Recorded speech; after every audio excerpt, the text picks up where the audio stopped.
Hey everybody, welcome back to day 2 of Breakfast with Bob from beautiful Edmonton, Canada. My name is Bob Babbitt. We're brought to you by Master Spas, by SFuels, Go Longer, Quintana, HOKA One One, Forum Smart Swim Goggles, Zoot Sports, original triathlon brand, Premium Plus Sports, and of course, our Challenged Athletes Foundation. Our next guest, coming off a huge win, Ironman Australia, Ironman Cairns. She is on a major roll. Sarah Crowley joins us. How you doing, sir? Yeah, Bob, it's good to be back. I've had a good return to Australia and, good 6 months of training. So I think this year it's looking good. Yeah, so when we look at Ironman Australia, winning there, and then Cairns, a sub 9 hours. So things are going good. Having a solid block and just being in Australia, because I'm sure you were tempted to come over and do some of the other races. Yeah, it was a big decision. We sat down at the start of the year and looked at, what was a successful year in 19, and we said, if you got that at the end of the year, would you be happy? And so we said, well, what does that look like? Yeah. And that's a couple of early season Ironmans that's building into the races that I want to do well at, and it's being less reactive to the racing that's available. That just comes up, yeah. That just comes up. And I think over the past few years with the pandemic, it's been, well, maybe this is the last big race, or this could be the last big race. Or so you don't want to miss it. You don't want to miss anything. You don't know when a race is going to shift or whatever. And so we decided that, maybe we wouldn't do the St. George World Championships of Ironman. And just because, 2 reasons, I wouldn't probably be ready, and also to back up 2 major Ironmans in 1 year is very difficult with right. the emotion of it all, not just the physicality of it. Oh, yeah. And so, we just sort of went back to what we know and slow build into the season, stepping up a level each time and trying to just get back to where I know that I'm capable of being. And, to be honest, it's a slow process. It was I really struggled over the past few years with, having had an injury and then some personal stuff. And it's been a slow recovery back from that. And I can still see gains down the track as well. And right. You just can't rush it. No, it's you like can't all those it. miles add up. And, I think that, things that you take for granted is a lot of Ks in the legs for early season races and all that sort of stuff. And I just really put all that back in. And so we decided to stay at home for 6 months, and this seems to be paying off. Well, you've always been one of those athletes that can be patient, right? Back in the day when you decided, okay, I don't think my cycling is good enough for triathlon, you basically became a pro cyclist. Right, and then you focused all your energy on running, and you've been able to sort of compartmentalize what needs to be done.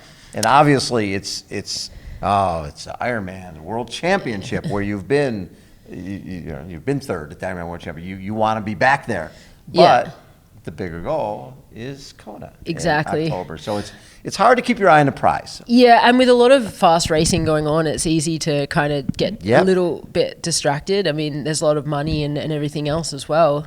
But I think we're just going to sort of steer into the skid and go for what we're good at and stick to what we're good at. And and you know what? If I perform well at the Hawaiian Ironman, it's still the World Championships. It's what everyone's looking at. And so, and that's where we're headed. And these races, like the race on Saturday, the Canadian Open is a stepping stone. It's this chance to, really ratchet up the speed and see where we're at. But it's not the be all and end all because it's not reflective of an Ironman performance. So, but it's, we've got good competition, dynamic racing. It should be exciting. Well, you've always been, Kona was always it. Right, that's there's certain athletes that is the main deal. When you come here though, and you see, $1 million prize purse, $1 million prize purse, and just see what the PTO has brought to the table these last few years, the sport's in a good place. Yeah, it's very exciting that there's a lot of options for, and now I think it also creates a pathway for the short distance athletes to move into long distance racing. Yeah, the 100K. Yep, and I think maybe as well, like down the track, it'll increase the quality of field in iron distance as well, which I had a thought of it today. It's like how do I get to where I want to get to with my run speed? It's having bike groups and things where you're not isolated on the bike in an Ironman anymore, and you can then get off the bike perhaps having saved a little bit of energy, right, and then run faster. And so, I can see it creating actual opportunity for me to be able to do things that I've always wanted to do, which is, run quicker at Kona and that sort of stuff. So, yeah, like it's exciting. And, this race on the weekend's definitely going to be pushing boundaries for a lot of people too. I mean, you can't just step up to from short distance to middle distance and think that it's all going to be fine. It's still a challenging course. It still requires a lot of strength. Right. And there's still a 20-meter draft rule. There's still a 20. It's not free. It's not a free. It's not a free ride. It's not a free ride, and no. you've got some punchy little climbs that are going to take something out of you. Exactly. And could take some of the run out of a number of those athletes. Exactly. So it's not as easy as it would be perceived on paper when we're comparing to races like Daytona and Miami, where it's a flat course and everything. You need to have strength for this. So no question. We'll see on Saturday, I guess. Yeah, and what's fun about this too is I think because everybody's guaranteed a couple grand if you finish the race. So when there's $100,000 for first, and there's I'm just looking at those numbers. Yeah. You look at you're talking. It's not shabby. There's a regional championship here at number 7. Right, and here's $16K for 10th place. Yeah. So when you're out there on the run or on the bike, there's reason to get out of the saddle and hammer. And I need to get rid of these guys because that guy's $3,000. Yeah, I think it's an interesting prospect because with triathlon, in my view, I've never focused on the money. Like it's never been a thing. No. But then it's like, well, why am I here if it's not for that? It's not a hobby. Yeah. You're a professional athlete, right? Exactly. So, I think in some ways you still have to focus on the performance, because if you perform at your best, you will get the result that you're capable of. But then, and don't let the money distract you too much. But then, it's right there for the taking. If there's 1 or 2 spots, it's like that 10 seconds down the finish street matters. It really I'm in matters. 17th place and there's 8, and if I get up to 15, I get $10,000. Yeah, exactly. It's worth it. It's totally worth it. Yeah. And you're sort of playing with house money. Because of the fact that you're guaranteed dollars. Yeah, that's it. So you're like, hey, if I blow up, I blow up. Yeah. Okay, the worst that happens, you I'm can coming put it home on with the line. $2,000. Exactly. I can Covers sort of the cost jog in of if I it. need it. Yeah. So I don't know. I just think that the racing is going to be pretty fast and furious, and it's sort of an extended ITU race with multiple loop swim, multiple loop bike, punchy little hills. It's going to be fun. I think it's going to be really, really fun to watch. It might not be fun for you guys, but I think maybe it'll be fun on Sunday when we get to watch the guys doing it. But what's funny? I think for Eurosport, they're doing both Saturday and Sunday. You guys be on right after Tour de France. That's very exciting. How fun is that? I think that's super cool. Yes. Hopefully that's something that opens it up to the whole world to see. So, when COVID hit. And were you stuck in Australia at that point? No, I was on the road. So we spoke in Daytona, and I came out a couple of months before that, and then I think I went to St. George after that race, and trained there for 5 or 6 months, and then did Miami, and then the Collins Cup. Well, went back to Park City, Utah, where I typically train in the summer, and then we headed over to Europe, actually, and did.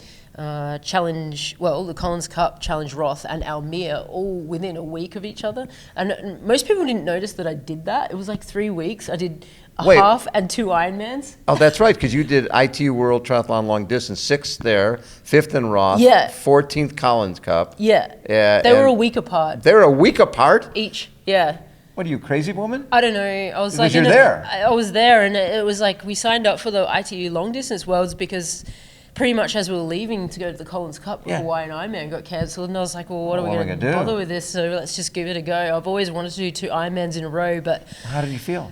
I don't recommend it. I think the Collins Cup was like a lot more intense than I thought it would be. I didn't expect people. We were unsure as to how hard people would race because it's an appearance kind of. You got the money already. It's an exhibition. But when you're racing, people were racing. The gun goes off and it goes. So we're going so hard, and then the following week, I think it impacted my race in Roth. I was sitting pretty in like 2nd place, and I just fell apart in the back end of the run. But the strangest thing happened in Almere. I had the most painful bike experience of my life. What? I think from 2 weeks of racing. Oh, okay.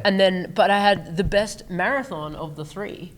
And I that ran was- like a 3-hour marathon. And that was at the end. That was the last one. Yeah. So it was kind of weird. So But I mean, you sort of find, like, I remember going into that race, and I think, didn't Lionel do a full Ironman a week before Collins Cup? Something like that. I think yeah. he did, yeah. He did a full, and so we're like, oh, well, he's off the back. yeah. And then he dominated. you just never know with triathlon. It's a strange thing, and it all comes down to how you recover and also how you mentally process it. I didn't really put too much thought in between the races. Yes. I did what I was told and just relaxed and didn't worry about the next race until the gun went off, and then Right. it's like, well, you know what to do. You just do it. So I remember talking to Ben Hoffman the year he did Kona and did well, and then he went to Florida, which was yeah, just I a do couple remember weeks, that. like 3 weeks. Yeah. And both he and Joe Skipper had phenomenal races. Yeah. And he said like in the past he had done Arizona, which he thought was too close. Okay. But he found out that it was actually too far Oh. because you had to do another build. Yeah. Well, Rather that's what than I was. just you put your bike away, Totally. and you take it out of the case and you go to the next race. Yeah, and that's what I was kind of worried about between Port Macquarie and Cairns, because it Yes. was 6 weeks, and 4 for me usually works really well. In Yeah. the past, we've done, Kona and Arizona. Yeah. So that's worked for me, but then, it just Port Macquarie to Cairns was 6 weeks, so it was like, we recover, and then do we have a little break, or do we do another block? We actually did another block, and, it worked in the end. You won so. both of them. Yeah, I was. So maybe you're finding that, you need to do an Ironman every week. I just need to do more Ironmans. Yeah, just do it. Forget about everything else. It's taxing. You blow up at some point, your body just fails. Yeah, But but get you pretty never know tired. until you... You never know until you push it. That is unbelievable. Yeah, but going sub 9 at Cairns that's pretty impressive. Yeah, I mean, it really depends on the conditions in that race. I set the bike course record, which I actually had previously set like 5 years before. Yeah. And I mean, it really does depend on the conditions on the day. I think perhaps if it was a little bit cooler and Right. less windy, I would have run a fair bit faster. But I was fairly happy with that. And in fact, at Port Macquarie, I was only maybe 5 minutes slower than Chrissy's, 5 or 6 minutes slower. I think she only just went under 9 hours at in Port Macquarie, so it was one of the fastest times there as well, and that was also a bike course record. So I think things are on track. You're riding and we're just well. working on the run now. Yeah, Well, but I love it. Look at Cairns, you ran 3:12, and Australia ran 3:11.